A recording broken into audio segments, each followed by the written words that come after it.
Bienvenidos a nuestro podcast. La idea es clara. El día de hoy nos encontramos con María Paula Salcedo, nuestra compañera del programa de licenciatura de deportes. Hoy vamos a adentrarnos en un tema clave para entender cómo las escuelas y universidades definen lo que enseñan y por qué lo enseñan. Compañera. Muy bien, pero antes de entrar en lo complejo, aclaremos qué es el currículo. Podemos definirlo como el conjunto de contenidos, objetivos y valores que guían la educación en una institución, prácticamente. Excelente, claro, y aquí también entra el tema de la reconceptualización del por qué es importante. Básicamente es ese significado que adaptamos a lo que se replantean esas ideas y esos nuevos contextos sociales y culturales tecnológicos que hoy en día estamos evidenciando, ¿sí? Asimismo, es una revisión de fondo de lo que, cómo y por qué queremos enseñar, ¿cierto? Ok, sí, no solo es cambiar como el contenido, sino entender para qué y cómo queremos educar en la sociedad actual. Prácticamente en los próximos episodios vamos a explorar ejemplos y las implicaciones que esto tiene dentro de la educación, más que todo en nuestro país y en nuestro enfoque que es la educación física. Excelente, compañera. Muy bien, nos vemos en el siguiente episodio. Estén atentos.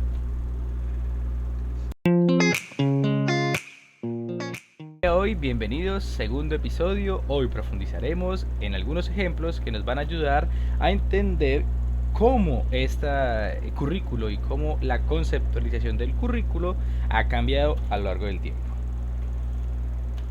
Ok, muy bien. Por ejemplo, uno de los movimientos clave fue el currículo progresista. Este enfatizaba que los estudiantes debían aprender a ser ciudadanos responsables y no solo memorizar la información que daba cada uno de sus docentes. Ok, sí. Bien, pero igualmente también se debe tener en cuenta la teoría crítica de lo que habla el currículo, ¿sí? Y de lo que se examina dentro de esas instituciones arraigadas al currículo, que a veces replican las desigualdades que anteriormente se desarrollaban dentro de las clases y que el currículo como tal busca es que los estudiantes se cuestionen y no solamente se cuestionen, sino que también entiendan el por qué ese cuestionamiento y el por qué la sociedad en la que viven es como es. Entonces el currículo es un parámetro muy amplio que hoy en día lo desconocemos en el contexto. Exacto, sí, sí, sí.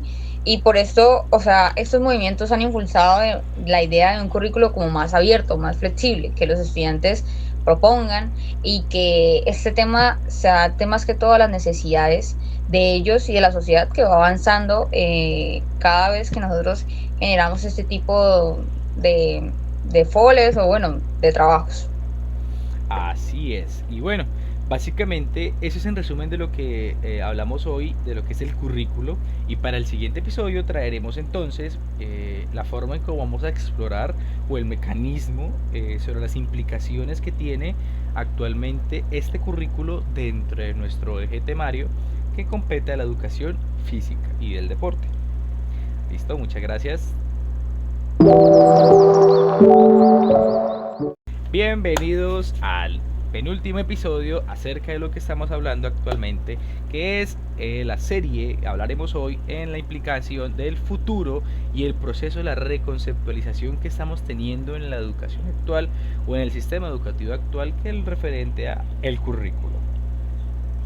Así es, muy bien.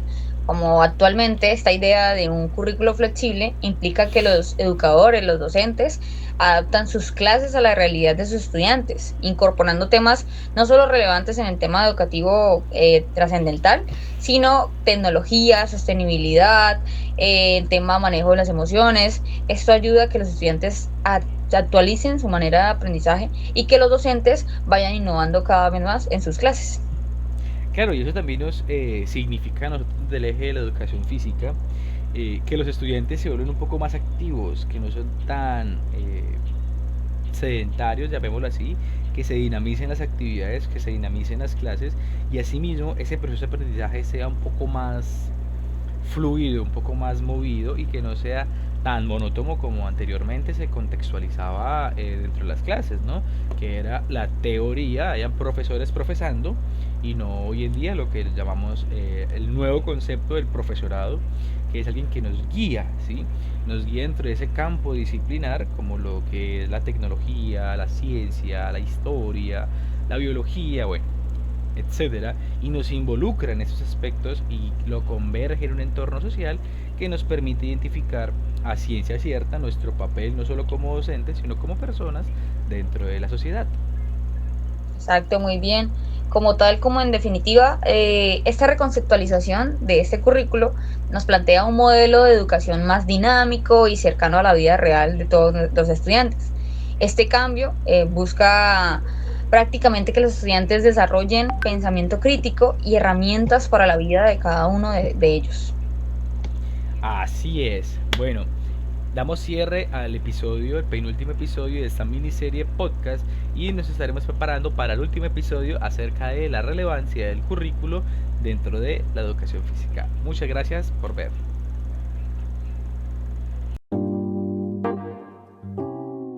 Bienvenidos a nuestro último episodio acerca de nuestra serie Reconceptualización del currículo.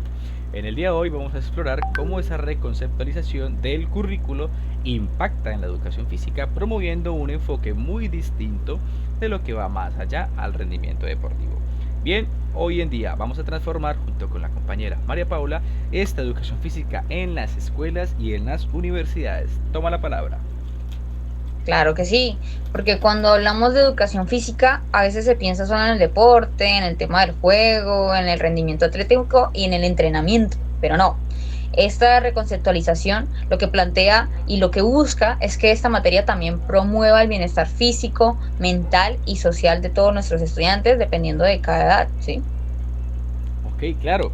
Y es que es así, básicamente la ciencia lo dictamina y el contexto social lo dictamina, ya que hoy en día la educación física se ha convertido en ese eje exploratorio de la humanización de las cosas, y no solo la humanización, sino también de la tecnificación y tecnologización de las cosas. Entonces, hoy en día hablamos de elementos que se incorporan y que a ciencia cierta lo que nos arrae es los hábitos de vida saludable que en todo el mecanismo se estatuye o bueno, se instruye en las clases. Entonces también es ese desde el componente de hábitos de vida saludable, ese cuidado corporal, cuidado mental, cuidado del medio ambiente, cuidado social, bueno, en fin, y sobre todo es el respeto hacia la sociedad y hacia uno mismo. Creo que es lo que enmarca lo que es la educación física, porque pues las prácticas corpóreas a veces trascienden un poquito esos límites, esas barreras físicas y van un poquito más allá de las agresiones que se generan por diferentes conductas y conceptos.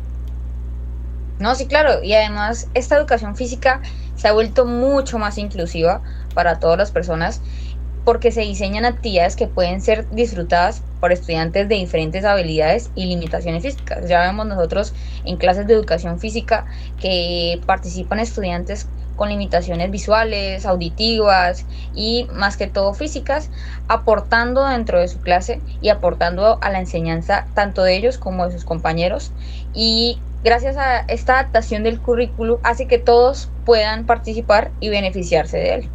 Así es. En definitiva, la educación física ya no es solo un espacio donde se militarizaban las cosas, donde se era un régimen a las actividades, sino se transformó y se convirtió en una herramienta en donde no solo se evidencia un espacio para aprender alguna que otra técnica del deporte, sino también es un espacio en donde podemos trascender a entender el cuerpo de expresiones del estrés, expresiones sentimentales, fisiológicas, corpóreas, etcétera, en donde esas actividades físicas son una herramienta para nosotros poder dar una reconceptualización de lo que anteriormente era el currículo a lo que hoy impartimos dentro de nuestras clases, que es totalmente distinto. Podemos hablar que sí tiene similitudes, pero el trasfondo o el objetivo de las clases de hoy en día y de los currículos que se establecen hoy en día son distintos en relación a lo que anteriormente se manejaban. Y con esto concluimos nuestra serie documental acerca de la reconceptualización del currículo y esperamos que hayan aprendido con sus futuros estudios y pues les inspire a seguir sumándole a la academia. Gracias por escucharnos, compañera María Paula, gracias por estar aquí con nosotros y los esperamos pronto. Gracias. Chao, chao.